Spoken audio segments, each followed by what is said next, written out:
സഭാമാർവാമലയുടെ ചോട്ടിൽ എന്നാണ് പാടുന്നത്. പക്ഷെ സഫയും മർവയുമാണ് ആ മലകൾ രണ്ടും. ഒന്ന് സഫ, മറ്റേത് മർവ. പക്ഷെ നമ്മൾ പാടുമ്പോൾ പലരും പാടുന്നത്, അത് അറിവുള്ളവർ പോലും പാടുന്നത് സഭാ മാർവ എന്നൊക്കെ പറഞ്ഞ് പാടും. അപ്പൊ അത് തെറ്റാണ്. അതെന്താണെന്ന് അറിയാതെ അവർ പാടുകയാണ്. സഫാ മർവ മലയുടെ ചോട്ടിൽ സാഫല്യം നേടി തേടിയോരെല്ലാം, അങ്ങനെ വരേണ്ടത്. അതേപോലെ അറബ് ഇതിനകത്തുള്ള ഒരു വാക്കാണ് സംസം. മലയാളത്തിൽ സം സം എന്ന് എഴുതാൻ പറ്റുള്ളൂ, സ. പക്ഷെ സ എന്നുള്ള ശബ്ദമാണ് വരേണ്ടത്. പക്ഷെ നമ്മളെ സംബന്ധിച്ച് നമുക്ക് സം സംസം സംസം തെളിനീരെന്നാ പറയുക. പക്ഷെ സംസം അല്ല, സായാണ്. സംസം തെളിനീർ എന്നാണ് സാധാരണ ഉച്ചരിക്കേണ്ടത്. പക്ഷെ പലരും അത് സംസമായിട്ട് പറയുന്നത്. അപ്പോൾ അങ്ങനെയൊക്കെ ഉള്ളത് നമ്മൾ അതുപോലെ അള്ള എന്ന് പറയാനായിട്ട് പലർക്കും അറിയില്ല. അള്ള എന്ന് പറയും. ഭയങ്കര തെറ്റാ. കാരണം നമുക്ക് എന്നുള്ള ശബ്ദം വരില്ല. അപ്പം അത് പറഞ്ഞ് പഠിച്ചാലേ നമുക്കത് കിട്ടുള്ളൂ. അപ്പം അങ്ങനെയൊക്കെ ഉള്ള കുറേ കാര്യങ്ങൾ പഠിച്ചിട്ടാണ് ഞാൻ പാടിയത്. അങ്ങനെയുള്ള ഒരു പാട്ടാണ്, ഒരു അറബിക് ടച്ചുള്ള ഒരു പാട്ടാണ്.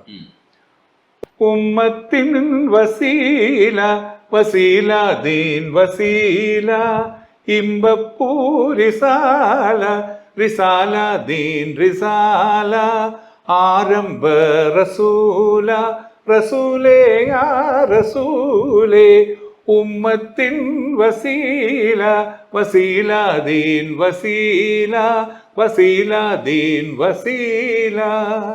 ആ വേരിയേഷൻ പഠിക്കാൻ വേണ്ടിയിട്ട് കുറെ അങ്ങനത്തെ സോങ്സ് കേട്ടായിരുന്നു. തീർച്ചയായിട്ടും അങ്ങനെയുള്ള പാട്ടുകൾ ഞാൻ പ്രത്യേക ഇൻട്രസ്റ്റ് എടുത്തു വെച്ച് പാടും. ഇപ്പൊ തന്നെ ഒരു അറബി സിംഗർ തന്നെ പാടിയൊരു പാട്ടാണ് ഞാൻ നേരത്തെ സൗദി അറേബ്യയിൽ വെച്ച് ഇതുപോലെ ഒരു ഇഷ്യൂ ഉണ്ടായപ്പം അവിടെ എന്നുവെച്ചാൽ അവര് അനുവാദം ഇല്ലാതാണ് ആ പ്രോഗ്രാം അവിടെ ചെയ്തത്.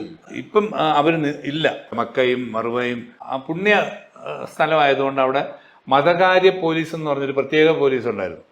പക്ഷെ എൻ്റെ ഈ ഇഷ്യോടുകൂടിയാണ് ആ പോലീസിനെ എടുത്ത് കളഞ്ഞു. അതുവരെ ആ 2013 വരെ ഇവർ വളരെ സ്ട്രോങ് ആയിരുന്നു. അതേപോലെ തന്നെ ഇങ്ങനെയുള്ള കാര്യങ്ങളിൽ അവർ വളരെ ശ്രദ്ധിക്കുമായിരുന്നു. അപ്പോൾ ഇതിൻ്റെ ഈ അനുവാദമില്ലാതെ പെർമിഷൻ ഇല്ലാതെ ചെയ്തുകൊണ്ടാണ് അന്ന് അവരവിടെ വന്നത്. പക്ഷേ ഈ ആള് അവിടുന്ന് മുങ്ങിക്കളഞ്ഞത് കൊണ്ടാണ് എനിക്ക് പോലീസ് സ്റ്റേഷനിൽ പോകേണ്ടി വന്നത്. പക്ഷെ നമുക്ക് വളരെ മാന്യമായിട്ടുള്ള ട്രീറ്റ്മെൻറ്റും കാര്യങ്ങളും. കാരണം എൻ്റെ കൂടെ അന്ന് നമ്മുടെ VT ബൽറാം എന്ന് പറഞ്ഞൊരു MLA ഉണ്ടല്ലോ, അദ്ദേഹം ഉണ്ടായിരുന്നു. അപ്പം അദ്ദേഹം റിയാദിൽ നിന്ന് നാട്ടിലേക്ക് പോയി, ഞാൻ റിയാദിൽ നിന്ന് ദമാമിലേക്ക് പോയി. അപ്പം അദ്ദേഹം നാട്ടിൽ വരുമ്പം ഞാൻ ദമാമിലെത്തി. അപ്പം അന്ന് വൈകിട്ടാണ് ഈ സംഭവം നടക്കുന്നത്. അപ്പം ഈ സംഭവം നടന്ന ഉടനെ തന്നെ ബൽറാമിന് ഈ വിവരം കിട്ടി. അപ്പം ബൽറാം ഉടനെ തന്നെ അന്ന് ഉമ്മൻചാണ്ടി ഭരിക്കുന്ന സമയമാണ്. ഉമ്മൻചാണ്ടിയെ വിളിച്ച് പറയുന്നത്, സാറേ ഇങ്ങനെ ഒരു പ്രശ്നം ഉണ്ടായിട്ടുണ്ട്. അപ്പോൾ ഉമ്മൻചാണ്ടിയായിട്ട് എനിക്ക് നല്ല അടുപ്പം ഉണ്ടായിരുന്നു, ഒരു അകന്ന ബന്ധമുണ്ട്. അപ്പോൾ അദ്ദേഹം ഉടൻ തന്നെ പുള്ളിക്കാരിയെ വിളിക്കുന്നു. എന്താ മോളെ എന്താ സംഭവിച്ചപ്പോൾ അവളും പറഞ്ഞു എനിക്കൊന്നും അറിയത്തില്ല, ഇങ്ങനെ സംഭവമുള്ളൂ. അപ്പോൾ തന്നെ അദ്ദേഹം AK ആന്റണി സാറിനെ വിളിക്കുന്നു. അദ്ദേഹം അന്ന് പ്രതിരോധ മന്ത്രിയാണ്. അതേപോലെ വിദേശകാര്യ മന്ത്രിയായിട്ടുണ്ടായിരുന്ന E അഹമ്മദ് സാഹിബിനെ വിളിക്കുന്നു. അപ്പോൾ പടപടാന്ന് അവിടുന്ന് ഇവിടുന്നൊക്കെ വിളിയൊക്കെ വന്നപ്പോൾ അവർക്ക് മനസ്സിലായി അങ്ങനെ ഒരു ഇതായിട്ട് വന്ന ആളല്ല. അങ്ങനെ നമ്മളവിടെ രാത്രി ഞാൻ ആ പോലീസ് സ്റ്റേഷനിൽ ഇരിക്കുമ്പം എൻ്റെ കൂടെ ഉണ്ടായിരുന്ന ആൾ പറഞ്ഞു ഇന്ത്യയിലെ വലിയൊരു സിംഗറാണ്. കാരണം അവർക്ക് കേരള എന്നൊന്നും പറഞ്ഞാൽ അറിയത്തില്ല. അപ്പം ഇന്ത്യയിലെ ഒരു സിംഗറാണ്. അപ്പം പുള്ളി ഉടനെ മൊബൈൽ എടുത്ത് ഇങ്ങനെ അടിച്ചു നോക്കിയപ്പം എൻ്റെ പേര് പടപടാന്നിങ്ങനെ വീഡിയോസ് വരുന്നുണ്ട്. അപ്പം പുള്ളി പറഞ്ഞു ഞാനൊരു അറബി പാട്ട് പാടാമെന്ന് പറയട്ടെ എന്ന് ചോദിച്ചാൽ ഞാൻ പറഞ്ഞു ഓക്കെ പറഞ്ഞു. അപ്പം ഞാൻ അതിനു മുമ്പ് ബഹ്റൈനിൽ പോയപ്പം അവിടുത്തെ ഷെയ്ഖ് ഫാമിലി ഇതിൽപ്പെട്ട ഒരാളാണ് വിദ്യാഭ്യാസ മന്ത്രി, അദ്ദേഹമാണ് ഉദ്ഘാടകൻ. അപ്പം അദ്ദേഹത്തിന് വേണ്ടി പഠിച്ച് പാടിയ ഒരു പാട്ട്. അപ്പം ഞാൻ അവരോട് പല രീതിയിൽ അവരുടെ ആൾക്കാരോട് ചോദിച്ചും കൺസൾട്ട് ചെയ്തുമൊക്കെയാണ് ആ പാട്ട് പഠിച്ചത്. അപ്പം അതുകൊണ്ട് ഞാൻ ആ പാട്ട് അറബി ഉച്ചാരണം എങ്ങനെ ആകണം എന്ന് ഏകദേശം മൊത്തമല്ല പഠിച്ചു വെച്ചിട്ടാണ് പാടിയത്. അപ്പം അതിങ്ങനെയായിരുന്നു. വാലയ്യ വാലഹാലി ഔവനു വസ്രതനത്താലി വാലയ്യ വാലഹാലി ഔവന വസ്രതനത്താലി منهم في وسرت براني لاني مختي لاني يبجاني منهم في وسرت براني لاني مختي لاني يبجاني واليا والهالي വാലയ്യ വാലഹാലി വാലയ്യ വാലഹാലി ഇങ്ങനെ അവരായി വെച്ചു. അപ്പൊ അത് അവിടെ പാടി കഴിഞ്ഞപ്പോഴത്തേക്കും അവർക്കും അതിശയമാണ്. അവർ അറബിയല്ല പാടുന്നത്, അറബി അറിയുന്ന ആളുമല്ല. അപ്പോൾ ഞാനിങ്ങനെ കണ്ണടച്ചൊക്കെ ഇങ്ങനെ പാടി നോക്കിയപ്പോഴത്തേക്കും അപ്പുറത്തും ഇപ്പുറത്തുമൊക്കെ പിന്നെ വലിയ മെഷീൻ ഗണ്ണൊക്കെ പിടിച്ച പോലീസുകാർ ഇപ്പോൾ പാറ നിന്നവരും കൂടെ ഇങ്ങോട്ട് വന്നിരിക്കുക പാട്ട് കേട്ടിട്ട്. അപ്പം ഞാൻ പറഞ്ഞത് അപ്പം അവര് വരെയും വരണമെങ്കിൽ അവൻ പാട്ടുകാരനാണെന്ന് തോന്നിയോണ്ടാ വന്നത്. ഈ ഗായകനാകുമ്പോൾ ഭക്ഷണ കാര്യത്തിലൊക്കെ പലതരത്തിലുള്ള റെസ്ട്രിക്ഷൻസ് ഉണ്ടാവും. അപ്പോ അതെങ്ങനെയാണ് നോക്കുന്നത്? ഇല്ലെങ്കിൽ അങ്ങനെ റെസ്ട്രിക്ഷൻ ഇല്ലാത്ത ഒരാളാണോ? അങ്ങനെയൊന്നുമില്ല, എല്ലാം കഴിക്കും. എല്ലാം കഴിക്കും. പിന്നെ തണുപ്പ് മാത്രം ഇല്ല, ഐസ് വാട്ടർ ഇല്ല. ഇല്ല, സാധാ പ്ലെയിൻ വാട്ടർ ആണ് കുടിക്കുന്നത്. അങ്ങനെ അല്ലാതെ വേറെ ഒരു തരത്തിലുള്ള നിർബന്ധമില്ല. ഇല്ല. പിന്നെ വേറെ ബാഡ് ഹാബിറ്റ്സ് ഒന്നും ഇല്ലാത്ത കാരണം വേറെ അടിയും വഴക്കില്ല.